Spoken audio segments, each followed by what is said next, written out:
Desi, our neighbor dropped this off. These are peanut butter hearts for Valentine's Day, just for you.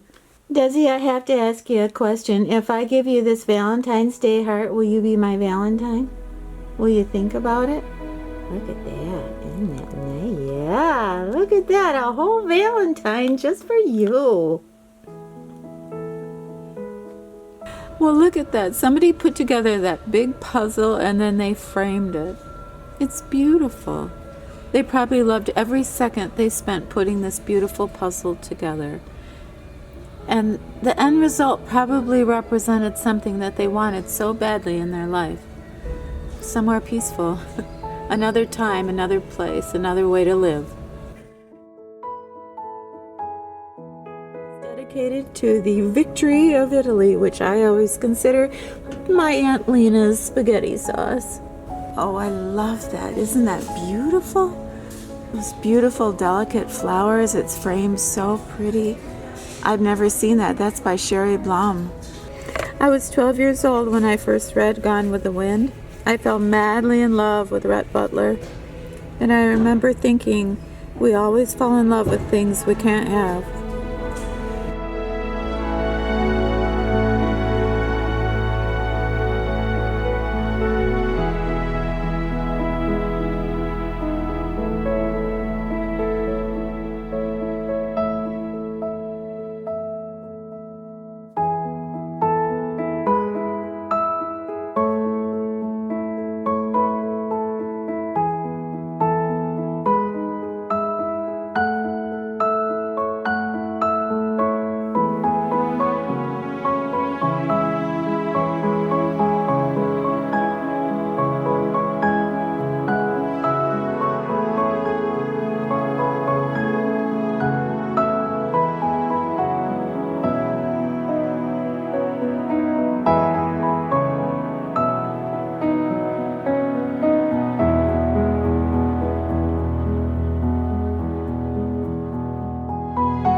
Everybody, thank you so much for coming back and seeing me and Desi today. I hope you had a good, safe week.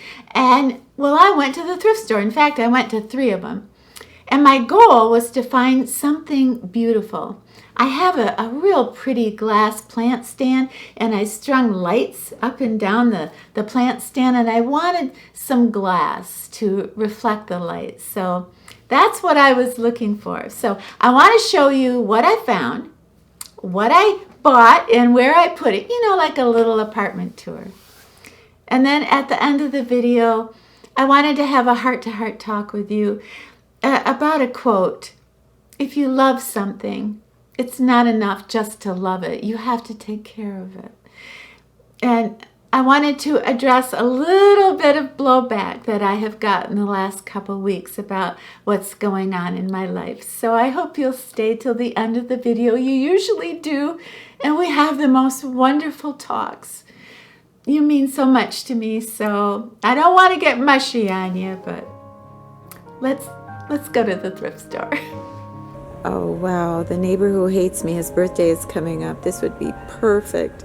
He just hates animals. One of my very favorite thrift stores that I go to is on Alpine Street, and it is the Salvation Army. And when I first walked in, I saw this vase in the glass case, and I knew as soon as I saw it, I had to have it. There's something so beautiful about blown glass, and amethyst, this color, is so unusual. It's so pretty. I believe this is Murano, and well, it was marked $15. I haven't even taken the tag off of it, but it's so beautiful. And I thought it would be so perfect on my glass plant stand. It would just illuminate the light. So I can't wait to see if I'm right. When you are decorating a living room, when you have amethyst slagware and you couple that with blown glass, the same type of hue as the purplish amethyst, it looks so elegant and so beautiful. And I've actually seen these beautiful displays of purple glass in the most elegant, rich homes. So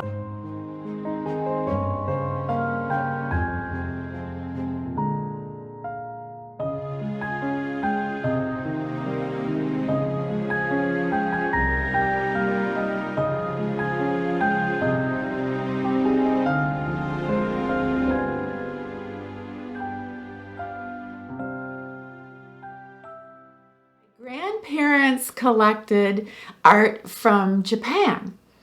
And in the 1920s, it was so fashionable to have beautiful things hand painted from Japan. Everything from furniture to china to wall pockets, you name it.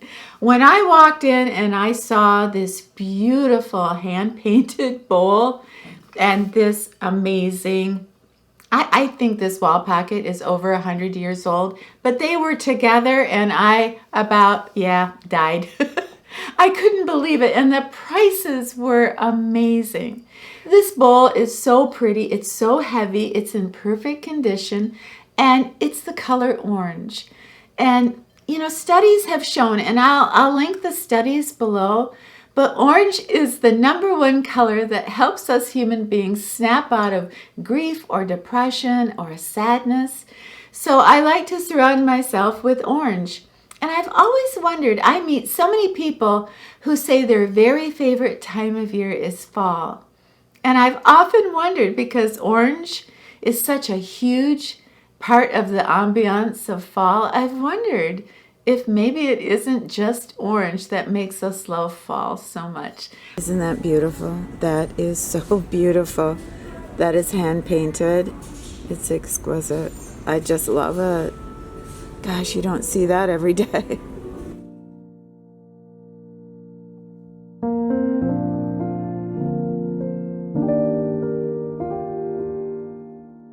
Oh, she looks so peaceful, doesn't she? But she looks rather wistful. I don't want that to happen to me. The end of my life, mourning over someone I used to love. I'm at the thrift store, I am just amazed at all the mason jars I find. And these are usually like $1.50, $1.99 a piece. And there's so many things that you can do with mason jars. And now it's not really trendy to make that big, huge centerpiece for your coffee table or your dining room table. We love things now that reflect the light. We love glass. It's very popular right now. Whether you want to put stones or shells in them, dried flowers, pictures, photographs, anything that speaks to you. And when you do a centerpiece with mason jars, you can have them all different sizes. It gives such a uniqueness to your space. It's just beautiful.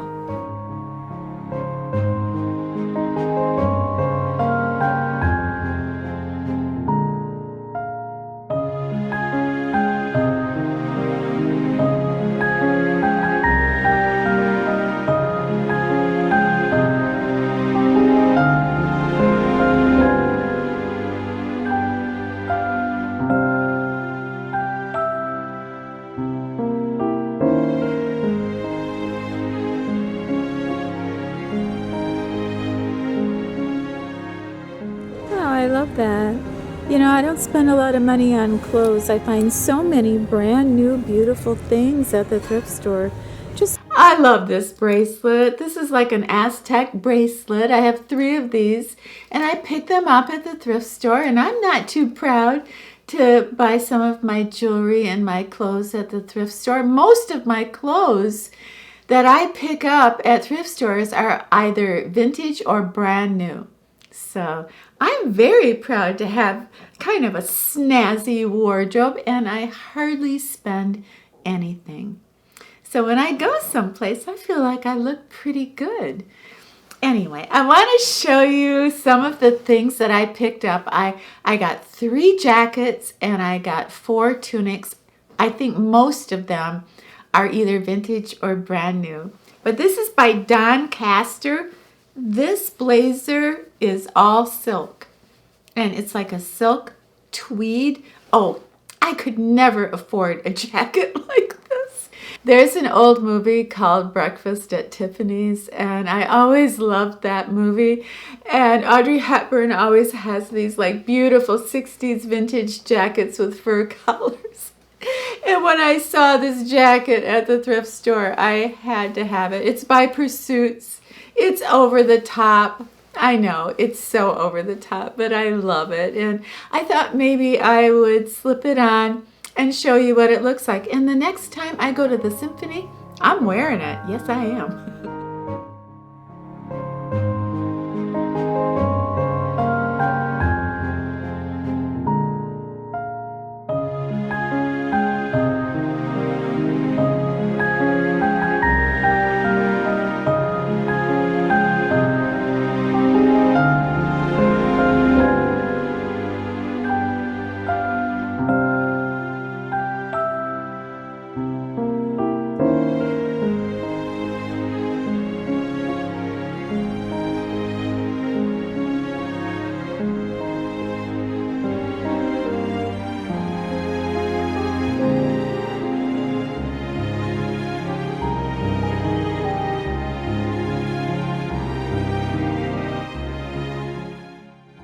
Beautiful, delicate flowers. It's framed so pretty. I've never seen that. That's by Cheri Blum. Wild Apple is pleased to present this special remembrance of Cheri Blum, who died in the fall of 2003. Cheri Blum is an artist that I fell in love with in the year 2000. And I bought some of her prints when I was redecorating a foyer in my home when I was married to Billy. Well, fast forward to 10 years later, and my circumstances have changed, and I don't have a foyer. But there is Cheri's art. And Cheri, you know the quote, when you love something, it's not enough just to love it. You have to take care of it. When I think of that quote, I think of a lot of things, but one thing I think of is Cheri Blum. She was a great artist. She had her whole life ahead of her. She was a young girl. She became overextended. She was doing stationery in China, and she was doing all these things for Macy's and Penny's and Target. And it stressed her out, and it took the one thing that she loved, and it ruined it for her. So I stopped collecting art by Cheri. But when I saw these at the thrift store, they were so beautiful, and I thought I knew every piece of art Cheri ever painted.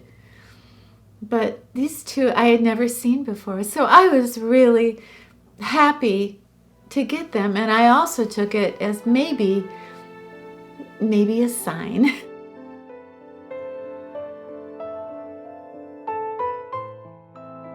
I don't know that's really sunk in yet that I am an artist. It's just who I am. It's what I've always done.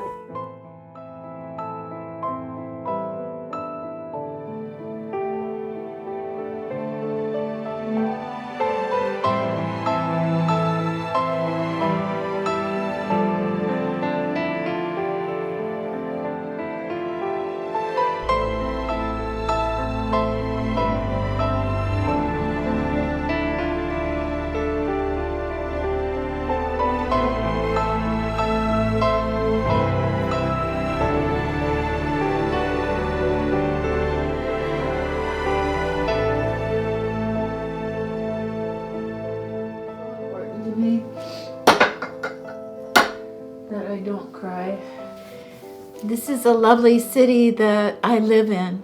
There are beautiful museums and lovely men to meet, and there's the hustle and bustle of a big city. There's theater and culture and festivals and all sorts of wonderful things here. And I'm getting ready to move up north to be around my grandchildren. And most of you are very supportive of that, but some of you are worried. And you have actually said to me, do you understand, Susan, your grandchildren will only be around for a few years. They'll grow up, they'll go to college, they won't remember what your first name is. I understand that. I saw a movie this week, and it's called The Fablemans, and it's by Steven Spielberg.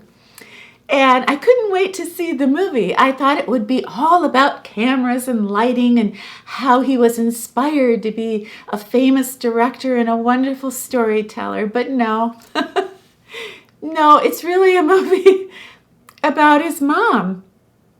It's a movie about how he's grateful to his mother because if it hadn't been for her, he would have quit filming when he was a young teen. But instead of kind of coming out and saying, hey, I made a movie about my mom, it's kind of dressed up as a movie to explain his art. And I found that so profound. I'm watching The Fablemans, and I'm watching how Steven Spielberg brings his mother to life. She was a concert pianist, and his father was a scientist, and his father thought him filming was a big waste of time. But his mother saw the art in him, and she encouraged him. And somehow I always thought that to be that great mother, you had to be perfect. But Spielberg's mother wasn't perfect. She left the family for another man, a man that she loved. And it hurt the family so deeply. But at one point she said to her son, you don't owe anybody your life. Because if you turn over your soul and your art and your life to please someone else, you're a shadow, a mere shadow of yourself, and you're no good to that person or anybody. You don't owe anybody your life. In our society, it's really not encouraged to be an artist, is it? You have loving parents and they're going to tell you, learn to be a teacher, a scientist, a lawyer, a doctor, anything, but put down the guitar, put down that camera, be normal. And they will take the artist that you have inside you and they will persuade you to give it up. That's why I kept going back to that quote. It's not enough just to love something. You have to take care of it.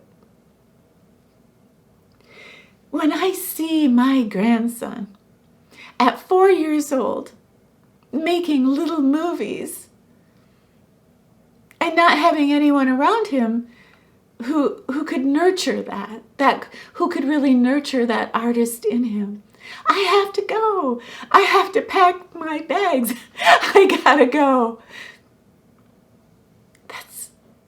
That's everything to me. And I may not be the influence that I think I might be, but I gotta try.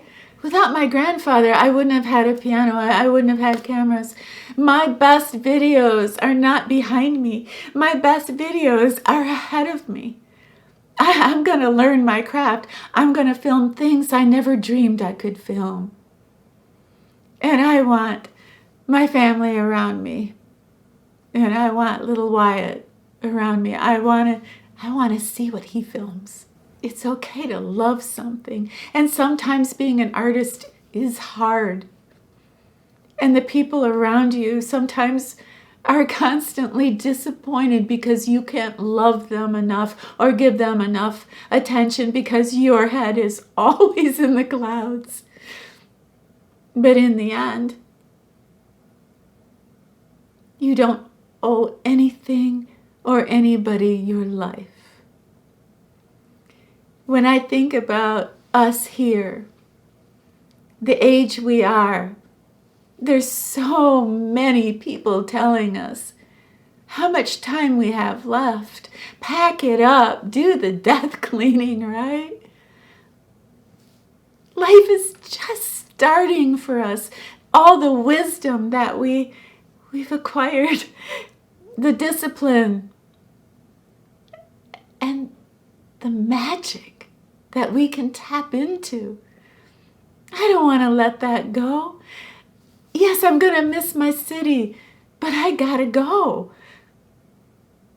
So yeah, I understand your concerns. But when you love something, it's not enough. You have to take care of it. It's 5-2 board. Anyway. He likes the camera. He does. Look at, what's that?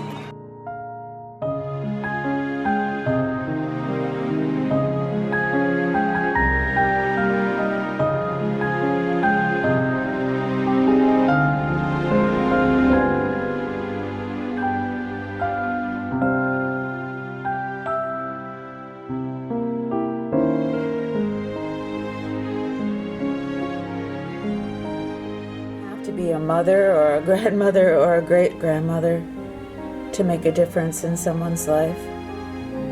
You just have to want to.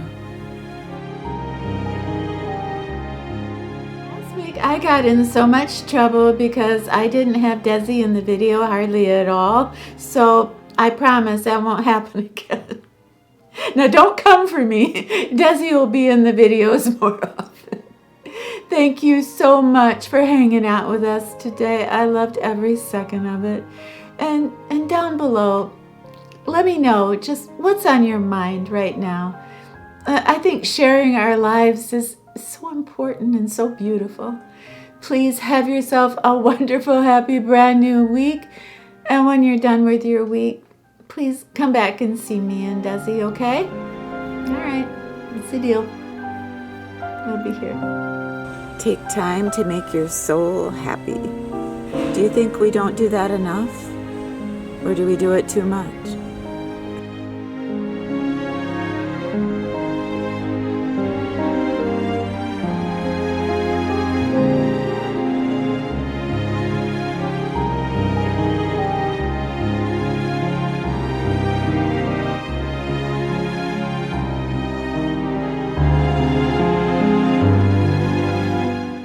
This book looks good. Cowboy, a love story. The story of a relationship between a man and his horse.